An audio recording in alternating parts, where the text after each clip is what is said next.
সাম্প্রতিক সময়ে বঙ্গোপসাগর ও তার সংলগ্ন সাগর এলাকায় যে ধারাবাহিক ভূমিকম্পের ঘটনা পর্যবেক্ষণ করা হচ্ছে তা গবেষক ও সাধারণ মানুষের মধ্যে নতুন করে উদ্বেগ তৈরি করেছে।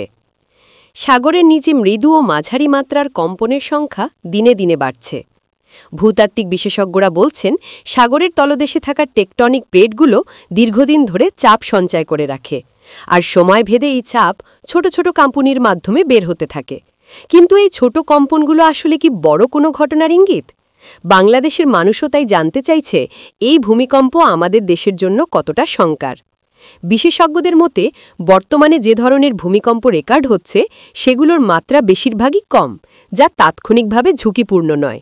তবে সাগরের নিচে কম মাত্রার বারবার কম্পন কখনো কখনো একটি বড় ভূমিকম্প বা সুনামির সম্ভাবনা বাড়িয়ে তুলতে পারে। সাগরের নিচে যদি ৬.৫ মাত্রার উপরের কোনো ভূমিকম্প ঘটে, তবে তরঙ্গ শক্তি পানির স্তরকে ধাক্কা দিয়ে সুনামির মতো ভয়াবহ পরিস্থিতি সৃষ্টি করতে পারে। বাংলাদেশের দক্ষিণাঞ্চলীয় উপকূলীয় জেলা কক্সবাজার, চট্টগ্রাম, পটুয়াখালী, বরগুনা, খুলনা এগুলো তখন সবচেয়ে বেশি ক্ষতির মুখে পড়তে পারে। তবে এখনও এমন কোনো সংকেত পাওয়া যায়নি যে বড় মাত্রার ভূমিকম্প খুব শিগগিরই আসছে। একদিকে মেট অফিস ও আন্তর্জাতিক ভূকম্পন পর্যবেক্ষণ কেন্দ্রগুলো সার্বক্ষণিক নজরদারিতে আছে। সাগরের ভেতর সেন্সর, স্যাটেলাইট তথ্য আর সিসমিক স্টেশনের ডেটা বিশ্লেষণ করে সম্ভাব্য ঝুঁকি নির্ণয় করা হচ্ছে। গবেষকরা বলছেন, এসব মাইক্রোশেক হচ্ছে প্লেট মুভমেন্টের স্বাভাবিক অংশ।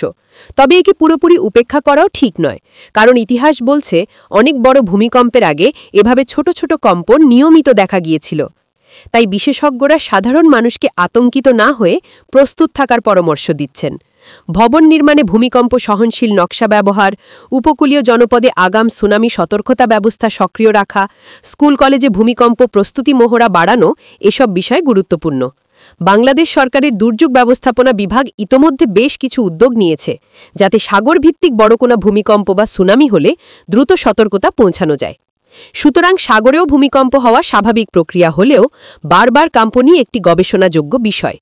এখনই ভয় পাওয়ার মতো পরিস্থিতি নেই, কিন্তু সচেতনতা, প্রস্তুতি এবং বৈজ্ঞানিক নজরদারি বাড়ানোই আমাদের সবচেয়ে বড় সুরক্ষা।